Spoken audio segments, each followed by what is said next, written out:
Olá, me chamo Francine dos Santos. Eu estou aqui para apresentar um trabalho cujo título é Caso Celobar, que foi solicitado para mim por meio da professora Débora no componente de Química Analítica. Então, para a gente começar a falar sobre esse tema, eu acho importante a gente ter um resumo, sabe? Uma ideia do que é o caso Celobar. Bem, no ano de 2003, nós tivemos um caso de aproximadamente 23 mortes e várias pessoas que relataram intoxicações em vários lugares do Brasil após o consumo do celobar. E, Fran, o que vem a ser esse celobar, né?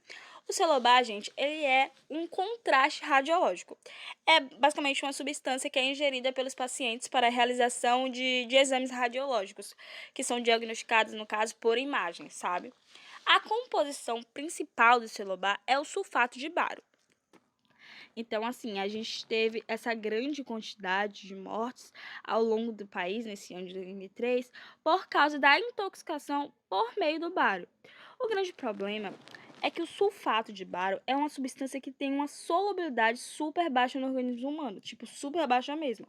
Então, por isso, ele poderia ser, sim, consumido, uma vez que não seria uma fonte de íons de bário.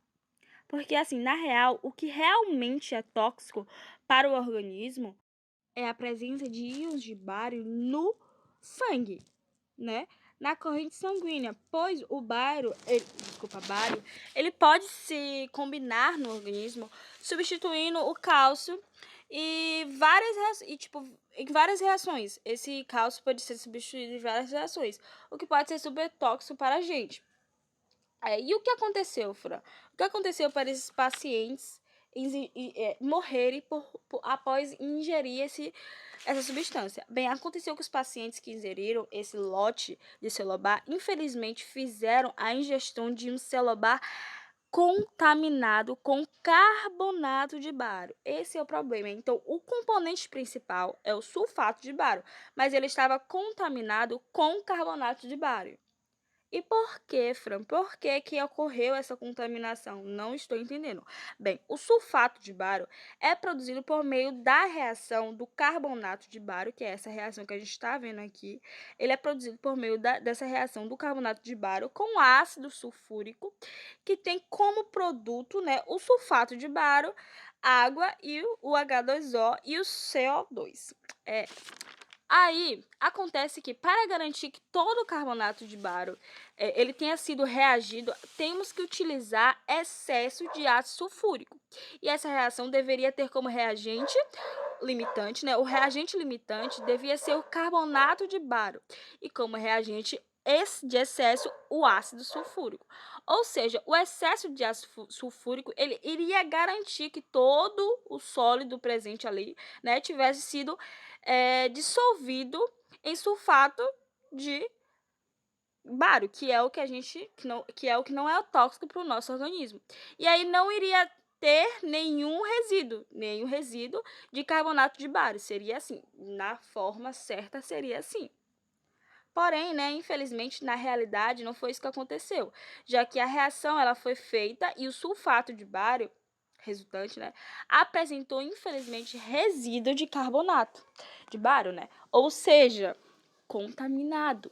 O sulfato de bário, né, ele foi contaminado porque sobrou resíduo do carbonato de bário. Ok, Fran, e qual o problema? Porque o carbonato de bário ele é tóxico para o nosso organismo, né? Ele é tóxico para o organismo humano e o sulfato de bário não. Bem, assim, ambos compostos têm a solubilidade super baixa. Então, a gente pode, por exemplo, observar aqui o KPS, né, que é o produto de solubilidade, e a gente pode ver que realmente os dois têm uma solubilidade assim super baixíssimas. Mas qual o problema, Fran? Então, quando a gente tem o sulfato de bário, nós temos a ionização liberando íons de bário e íons sulfato. E o sulfato é um meio que vem de um ácido forte. Então, o sulfato, ele vem de um ácido forte, né? E se ele é um meio que vem de um ácido forte, ele não consome íons H+, que vem da própria ionização da água. Então, ele não afeta o equilíbrio da água. Agora, já no caso do carbonato, aí é diferente. A gente tem um ânion que ele vem do ácido fraco. Então, isso acontece que, assim, quando o paciente ele ingere o celobar, ele ingere por meio oral. E essa substância, né, ela vai ficar em contato com o quê? Com o ácido clorídrico que está presente no nosso estômago, desculpa. E aí o que acontece? Acontece que quando essa substância entrar em contato com esse ácido, a gente vai ter um ambiente, né, que vai ser o estômago, cheio de íons H+. E por isso, no caso do sulfato de bário, não vai rolar nada. Não vai rolar nada diferente. Por quê? Porque o sulfato, ele é um meio que vem de um ácido forte, como eu já falei. Ou seja, ele permanece ionizado. Ele não vai interagir com os íons H+ presentes no estômago.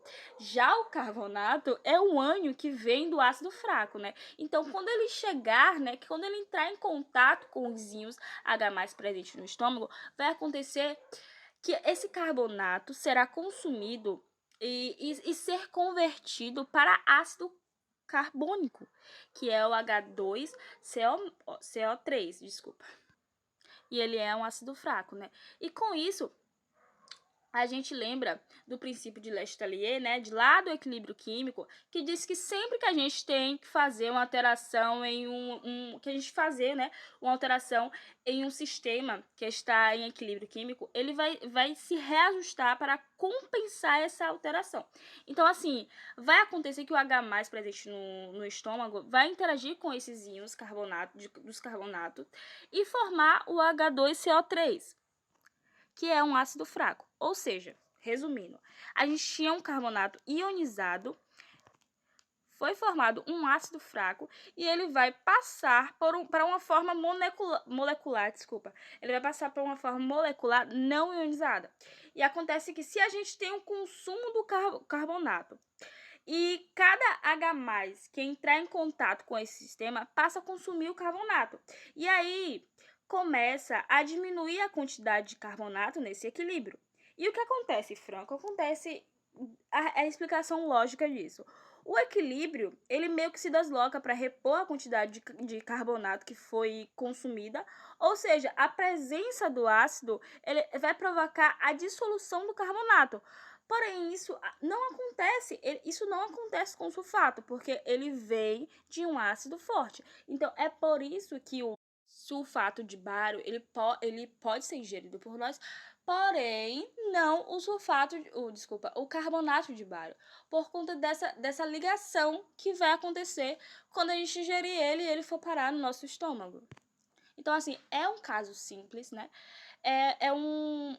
Uma química básica que a gente tem que prestar atenção, porque, querendo ou não, as pessoas que trabalham com isso, né? A gente está trabalhando com vida, com várias vidas, e a gente mexe com a vida de várias pessoas, não só o nosso paciente, mas também a família do nosso paciente. Então, assim, uma química básica que poderia sim ser analisada e poderia sim ter impedida, acabou resultando na morte de 23 pessoas e várias pessoas ficaram intoxicadas. Então, a gente tem que saber que temos um papel e que a gente tem que contribuir para fazer com que esse papel ele seja desempenhado da melhor forma possível, para que não aconteça erros bobos como esse, que poderia sim ser revertido, a pessoa poderia sim prestar atenção no que rolou ali, mas infelizmente não foi prestado e por isso várias pessoas pagaram com a sua vida. Então é isso, eu espero que vocês tenham entendido, eu espero que tenha ficado claro. Qualquer dúvida sobre a explicação é só ler também um artigo, pois ele é muito claro, ele explica muito bem também.